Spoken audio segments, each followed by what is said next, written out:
Are you playing chess or is chess playing you? You know what I mean? People sit behind a chessboard and you become a master chess player. You know what I'm saying? But I mean, real talk, are you playing chess or is chess playing you? Because in order for you to become a master chess player, you have to learn the rules of chess. You have to learn how the pieces move. You have to learn strategy. You have to experience this game of chess and get programmed in this game of chess in order to become a master chess player. And then that's a realm, that's a world where you may be a master, yes, and you may be able to apply those algorithms that you learn in manipulating those pieces within chess, learning that strategy. However, you had to learn it, right? That world was created by someone. Those rules were created by someone or something, right? And you had to go in and learn them. So, are you playing chess or is chess playing you? To walk around as a master chess player, right? It's just like walking around as a master Tekken player or a master Street Fighter or Mortal Kombat or any of these other video game players. You may be the champion of that video game in that world, right? But someone created that world for you to be the champion in it. And so, yes, you may be able to take the science and those algorithms that you learn in that world and apply them to other worlds. Yes, you can and you should do it. You should do it. However, you have to program yourself in those worlds, right, that were created by someone or something else in order to master it. And at that point while you're learning it, chess is playing you. Even at the point in time when you mastered it, chess is playing you. You know what I mean? The person who really masters the game of chess is the person who doesn't abide to any of the chess rules. Right? The person who colors outside the lines. You know what I'm saying? You sit down and you try to you got this law and this order, right? And you trying to establish this law and this order. Like, look, okay, this piece moves this way, this piece moves that way, right? Some children, you sit them down and you say, color inside these lines. Hair is supposed to be black, skin is supposed to be this color, clothes is supposed to be this color, right? And you have some children, they get the crayon and they go buck wild. They go buck wild on the coloring book. You know what I'm saying? They don't stay inside the line. They do what they want to do, right? They influence the world based on what's inside of them. They have a different set of law and order from your set of law and order. And it doesn't matter what you say, right? They have rules and laws that you can't adhere to, right? And it appears they can't adhere to your rules either. Now you say, well, who wins out? Well, you can only be a master chess player, right, with someone who knows how to play chess, right? If I don't know how to play chess, if I am not informed of how to play chess, nor am I willing to play chess, then you can never beat me in that game. Think about that. This is why I say in the book, Supreme Mathematics, African Magic, order and chaos are opposite sides of the same thing. And the only thing that differentiates order from chaos is the mind's ability to comprehend it. That's all, right? And if you encounter your polar opposite, right, you may be a master chess player. This person doesn't give a fuck about chess and will turn the chessboard over. And now, what are you a master of? This goes back to the whole, are you a programmer or are you a robot?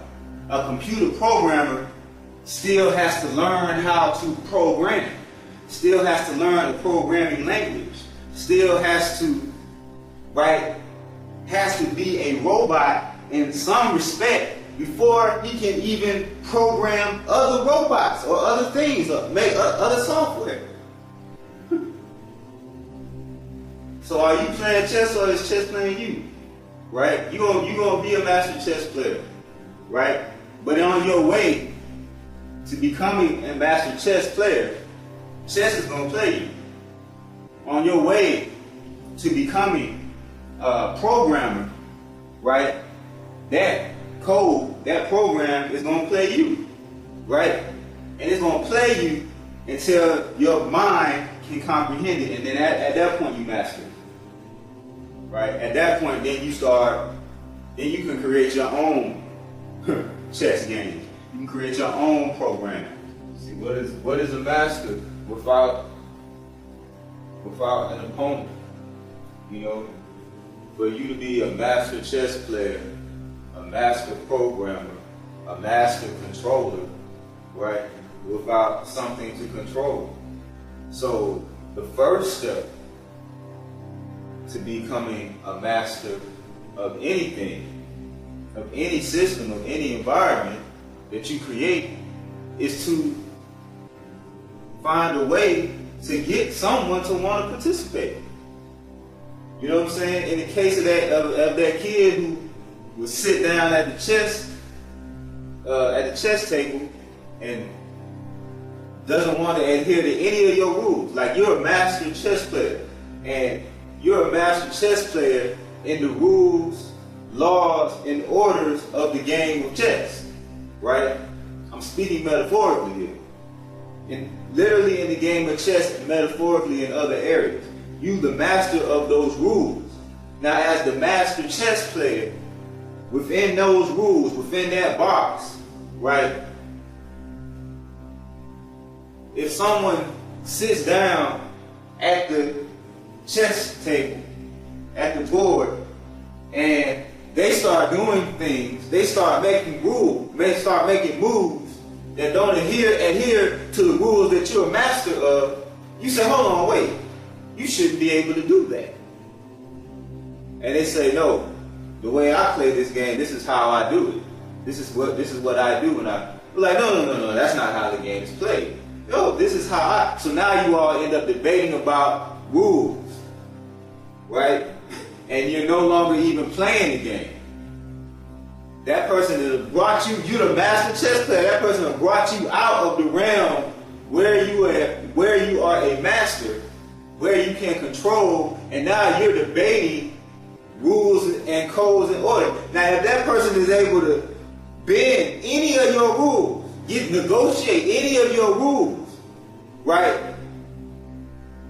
to fit their needs, you have just lost an advantage as a quote-unquote master chess player.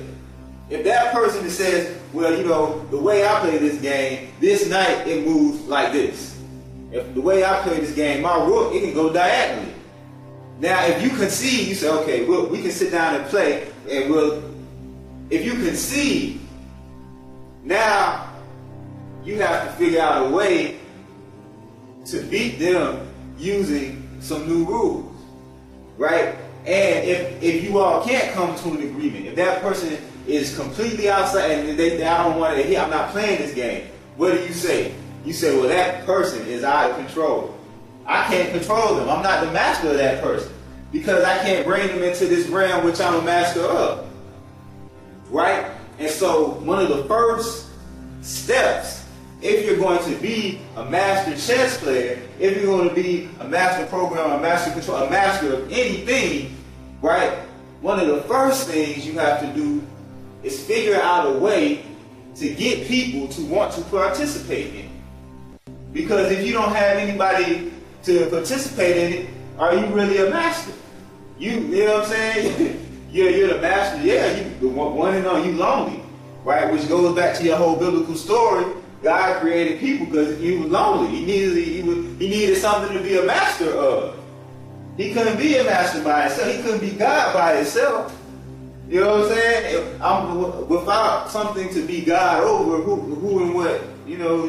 And so it's necessary to give people what they want, right? To entice them to become a part of what you are a master of, right? But the rapper T.I., he has a song, you can have whatever you like, right? You know what I'm saying? I said you can have whatever you like so that you can learn and like whatever I have to give, right? And so that's what I mean when I say, are you playing chess or is chess playing you, right? Because at that point in time, when you are being programmed to the rules, laws, and orders of chess, the game of chess, both figuratively and non-figuratively, both literally and figuratively, right? At that point in time when you're conforming to those rules, chess is playing you. The program of chess is running on your operating system, right? It's running on your operating system called your brain. That program, that spirit being is moving through you and it's programming you until that point in time comes where you have conquered it, you become one with it, right? Then you can set out to master it.